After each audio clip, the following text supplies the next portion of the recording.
बाहर हो रही है लगातार झमाझम बारिश और मौसम हो गया है ठंडा। और ऐसे ठंडे मौसम में सबका मन करता होगा पकौड़े खाने का, भजिए खाने का। लेकिन हम बिहारियों का मन करता है लिट्टी चोखा खाने का। तो आज हम बनाने वाले हैं बहुत ही आसान तरीके से बहुत ही टेस्टी लिट्टी चोखा, जिसे खाकर आपको अपने गांव की याद तो डेफिनेटली आ ही जाएगी। आज हम जिस तरीके से लिट्टी बनाने वाले हैं वो ऑथेंटिक तरीका तो नहीं है, क्योंकि ऑथेंटिक तरीके से जो लिट्टी बनती है ना, उसे गाय के गोबर से जो उपले बनते हैं उस पर पकाया जाता है। लेकिन आज मैं जो तरीका बताने वाली हूँ, अगर आप उस तरीके से लिट्टी पकाएंगे ना तो लिट्टी का टेस्ट बिल्कुल वैसा ही आएगा जैसे गोईठा पर, मतलब उपलों पर बनाया जाता है। लिट्टी से वही फ्लेवर आएगा, वही सौंधापन आएगा जैसे उपलों पर पकने के बाद आता है। अगर आपने एक बार इस तरीके से लिट्टी चोखा बनाकर खा लिया ना तो आप इसके स्वाद को कभी भूल नहीं पाएंगे। तो चलिए बिहार नहीं, वर्ल्ड फेमस लिट्टी चोखा बनाना शुरू करते हैं। तो मैंने सबसे पहले यहाँ पर एक बड़े साइज़ का बैगन लिया है। बैगन को बीच से कट कर देंगे और चेक कर लेंगे कीड़ा वगैरह तो नहीं है। चोखा बनाने के लिए आप हमेशा बड़े साइज़ वाले बैगन का इस्तेमाल करें, और बैगन खरीदते समय आप चेक कर लें, हल्के वजन वाले बैगन में बीज कम होता है और टेस्ट में भी अच्छा होता है। तो आप जब भी बैगन लें वजन में हल्के वाले बैगन लें। अब यहाँ पर मैंने 4 से 5 लहसुन को छीलकर बैगन में इस तरह से अंदर में घुसा दिया है। इससे चोखा में लहसुन का बहुत ही बढ़िया फ्लेवर आता है। इसके बाद अब हम बैगन में थोड़ा सा तेल लगा देंगे ताकि बैगन पकने के बाद इसका छिलका आसानी से निकल जाए। टमाटर में भी थोड़ा सा तेल लगा लेंगे और गैस पर एक जाली वाला स्टैंड रखेंगे और स्टैंड पर बैगन टमाटर को रखकर पकाएंगे। मीडियम आंच पर बैगन और टमाटर को उलट पलट कर पका लें। 8 से 10 मिनट में बैगन और टमाटर बहुत ही अच्छे से भूनकर पक जाएंगे। हाथों से थोड़ा दबाकर देखें। बैगन टमाटर पकने के बाद अपने आप ही सॉफ्ट पड़ जाएंगे। तब आप इसे किसी बर्तन में रख दें और थोड़ा ठंडा करके छील लें। ठंडा करने के लिए आप इसे पानी में बिल्कुल भी ना डालें या बैगन टमाटर को पकाने के बाद धोने की कोशिश ना करें। भुनने के बाद इसमें जो सौंधापन आ गया है ना, धो देने से ख़त्म हो जाएगा। फिर वो फ्लेवर, वो टेस्ट नहीं आएगा जैसा चोखा में आना चाहिए। तो पहले आप इसे ठंडा होने दें अपने आप ही, फिर उसके बाद छील लें। पकाते समय जो हमने इसमें तेल लगाया था ना, उसकी वजह से ये आराम से छिल जाता है। इसे पानी में डालने की बिल्कुल भी ज़रूरत नहीं है। इसके बाद अब हम लिट्टी के लिए आटा तैयार कर लेते हैं। तो हमें इसके लिए नॉर्मली गेहूँ का आटा चाहिए। मैंने यहाँ पर 2 कप आटा का इस्तेमाल किया है। आप अपनी फैमिली मेम्बर के हिसाब से आटा ले लीजिए। फिर इसके बाद अब हम इसमें नमक डालेंगे। तो यहाँ पर मैंने आधा चम्मच नमक डाला है। यहाँ पर ज़्यादा नमक का इस्तेमाल ना करें क्योंकि सत्तू के स्टफिंग में भी नमक रहता है। अब हमें इसमें 2 चम्मच सूजी ऐड करना है। वैसे ऑथेंटिक लिट्टी में सूजी नहीं पड़ती है, लेकिन लिट्टी ऊपर से थोड़ी क्रिस्पी बने उसके लिए मैंने यहाँ पर सूजी का इस्तेमाल किया है, और ये बारीक वाली सूजी है। अब हम इसमें मोयन लगाएंगे जिससे हमारी लिट्टी ऊपर से खस्ता और अंदर से मुलायम बनेगी। तो मैंने यहाँ पर 2 चम्मच शुद्ध घी का इस्तेमाल किया है। आप भी घी का ही इस्तेमाल करें। वैसे तेल भी डाल सकते हैं, लेकिन घी से ज़्यादा क्रिस्पी और टेस्टी लिट्टी बनती है। अब हाथों से अच्छे से मसलते हुए हम मोयन को आटे में मिक्स करेंगे। जैसे हम आमतौर पर कचौड़ी या समोसे के लिए आटे में मोयन डालने के बाद चेक करते हैं ना कि मुट्ठी बन रही है या नहीं, मोयन अच्छे से पड़ा है या नहीं, इसमें हमें ये चेक करने की ज़रूरत नहीं है। कम या ज़्यादा हो सकता है इसमें मोयन। 1 या 2 चम्मच आप इसमें घी डालें। फिर इसके बाद यहाँ पर आप देख सकते हैं कि आटे में मोयन अच्छे से मिक्स हो गया है। तो अब हम इसमें थोड़ा थोड़ा पानी डालकर इसका सख्त आटा लगाकर तैयार करेंगे। लिट्टी के लिए हमेशा सख्त आटा लगाया जाता है और चिकना आटा लगाया जाता है। मतलब आटा को देर तक गूंथ कर चिकना करें, लेकिन आटा सख्त ही रहे। इससे लिट्टी बहुत ही बढ़िया बनती है। तो मैंने यहाँ पर 10 मिनट तक आटे को अच्छे से गूंथ कर इसका सख्त आटा लगा लिया है, ये देखिए। और हमने इसमें सूजी भी ऐड किया है ना, तो सूजी के फूलने के बाद अभी आटा और भी सख्त होगा। तो अब हम इसको ढककर सुला देते हैं, मतलब रेस्ट पर छोड़ देते हैं ताकि आटा बढ़िया से फूल जाए। आटा जब तक रेस्ट पर है तब तक हम लिट्टी के लिए सत्तू बना लेते हैं। तो सत्तू आजकल इतना ट्रेंड में है ना, और high source of protein, fibre rich है। इसके बारे में शायद ही कोई ऐसा होगा जिसे पता ना हो। सत्तू किस चीज़ से बनता है, कैसे बनता है, सबको पता है। ऑनलाइन ऑफलाइन हर जगह अवेलेबल है। तो मैंने यहाँ पर 5 चम्मच सत्तू लिया है। और अब हम इसमें ऐड करेंगे बारीक कटा हुआ प्याज, लहसुन, बारीक कटा हुआ अदरक, हरी मिर्च। मिर्च की क्वांटिटी मैंने यहाँ पर ज़्यादा रखी है क्योंकि मेरे घर में थोड़ा तीखा खाना ही पसंद किया जाता है। आप अपने टेस्ट के अकॉर्डिंग मिर्च डालें। इसके बाद खूब सारा धनिया की पत्ती डालेंगे। इसके बाद साथ में नींबू का रस डालें। लिट्टी की जो स्टफिंग बनती है ना, तो वो बहुत ही चटपटी बनती है। तो हम इसे चटपटा बनाने के लिए इसमें आधा नींबू का रस डालेंगे। साथ में मैंने इसमें आम का अचार और अचार का मसाला भी ऐड किया है। इससे हमारा सत्तू बहुत ही चटपटा बनेगा। सत्तू को टेस्टी और चटपटा बनाने के लिए अचार या उसका मसाला डालना बहुत ही ज़रूरी है। इसको बिल्कुल भी स्किप मत करिएगा। कोई भी अचार हो, नींबू का, मिर्च का या आम का, आप इसमें ज़रूर डालिए। इससे स्टफिंग में बहुत ही बढ़िया टेस्ट आता है। फिर नमक डालेंगे टेस्ट के हिसाब से। हाथों से क्रश करते हुए हम इसमें 1 चम्मच अजवाइन और मंगरेला ऐड करेंगे। साथ में अब सत्तू का मेन इंग्रेडिएंट्स यानी कि सरसों का तेल।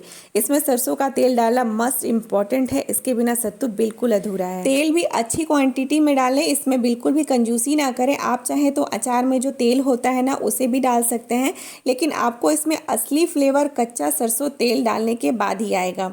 तो मैंने यहाँ पर 3 बड़ा चम्मच सरसों का तेल डाल दिया है और अब हम इसे हाथों से अच्छे से मिक्स करेंगे।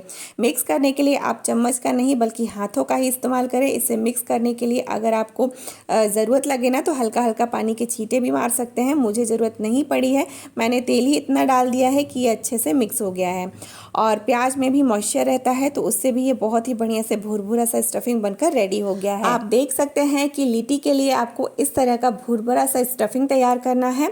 और बनने के बाद आप एक बार नमक वगैरह चेक कर लें, कम ज़्यादा है तो एडजस्ट कर लें।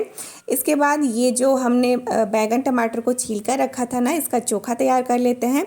तो यहाँ पर आप देख सकते हैं कि हमने जो लहसुन को बैगन में घुसाकर पकाया था वो बहुत ही अच्छे से सॉफ्ट हो गया है। तो मैंने चोखे के लिए 3 छोटे साइज़ के आलू लिए हैं, जिसे मैंने पहले ही बॉईल कर लिया था। साथ में अब हम इसमें नमक डालेंगे, बारीक कटा हुआ हरी मिर्च डाल देंगे, लहसुन तो हमने पहले ही पकाया है। इसमें धनिया की पत्ती डालेंगे। लास्ट में 2 से 3 चम्मच के करीब सरसों का तेल डालें और हाथों से मसलते हुए मिक्स करें। आप पोटैटो मैशर से भी इसे ये काम कर सकते हैं, लेकिन जब आप इसे हाथों से मिक्स करते हुए बनाएंगे ना तो चोखा में गजब का टेस्ट आता है। आप ट्राई ज़रूर करिएगा हाथों से बनाकर। चोखा बनकर तैयार है और आटा ने भी बहुत सारा रेस्ट ले लिया है। तो अब एक बार आटे को अच्छे से मिक्स कर लेंगे, मिला लेंगे और आटे से एक लोई बनाकर तैयार करेंगे। जितने बड़े साइज़ की लोई की आप रोटी बनाते हैं ना, उतने साइज़ की लोई बनाएं। ज़रूरत लगे तो सूखा आटा लगाएं, फिर अंगूठे की हेल्प से लोई की कटोरी बनाएं। जैसे हम कचौड़ी या फिर स्टफ़ पराठे के लिए आटे की कटोरी बनाते हैं ना, ठीक वैसे ही बनाएं। कोशिश करें कि कटोरी ज़्यादा मोटी ना रहे, नहीं तो लिट्टी अंदर से कच्ची रह जाएगी। मीडियम थिकनेस की कटोरी बनाकर उसमें सत्तू वाली स्टफिंग भरें। स्टफिंग अच्छी मात्रा में भरें, कंजूसी बिल्कुल भी ना करें। फिर स्टफिंग को अंदर से दबाते हुए कटोरी के मुंह को बंद करें, मतलब लिट्टी को पैक कर दें। जैसे आप कचौड़ी बनाते हैं ना, वैसे ही प्रोसेस है। एक्स्ट्रा आटे को इस तरह से निकाल दें, नहीं तो पकने के बाद फिर जहाँ पर एक्स्ट्रा आटा होता है ना, वहाँ कच्चा कच्चा सा लगता है, तो आप इसे ज़रूर निकालें। इसी तरह से हम सारे लिट्टी को शेप दे देंगे। आज हम जो लिट्टी बनाएंगे उसे अप्पे पैन में बनाएंगे, तो थोड़े छोटे साइज़ में ही बनाएं, नहीं तो जो उपले पर लिट्टी बनती है ना, उसे बड़े साइज़ में बनाया जाता है।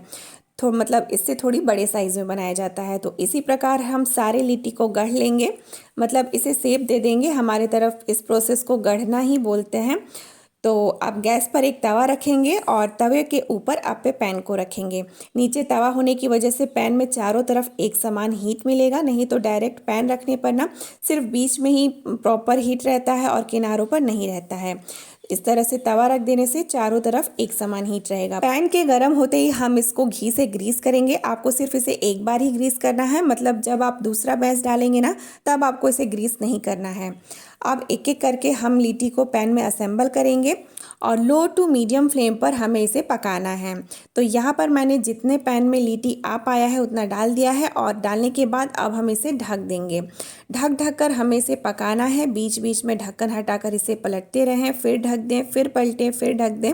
इसी तरह से लो टू मीडियम फ्लेम पर ढक कर 3 से 4 बार में उलटते पलटते हुए हमें इसे पकाना है।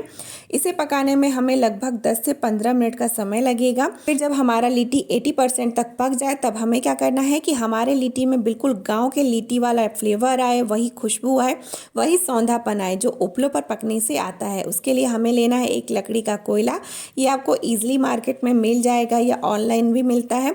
अगर ना मिले तो जो रोड साइड चाय वाले होते हैं ना, उनके पास तो ज़रूर ही मिल जाएगा आपको। उनसे 10-20 रुपए का आप ले लीजिए और उसे इस तरह से गैस पर जला लीजिए। इसे जलाने के बाद अब हम इसे इस तरह से लिट्टी के बीच में रखकर इसे थोड़ी देर के लिए ढक देंगे, जिससे हमारी लिट्टी में इसके धुएं का बहुत ही बढ़िया फ्लेवर आएगा।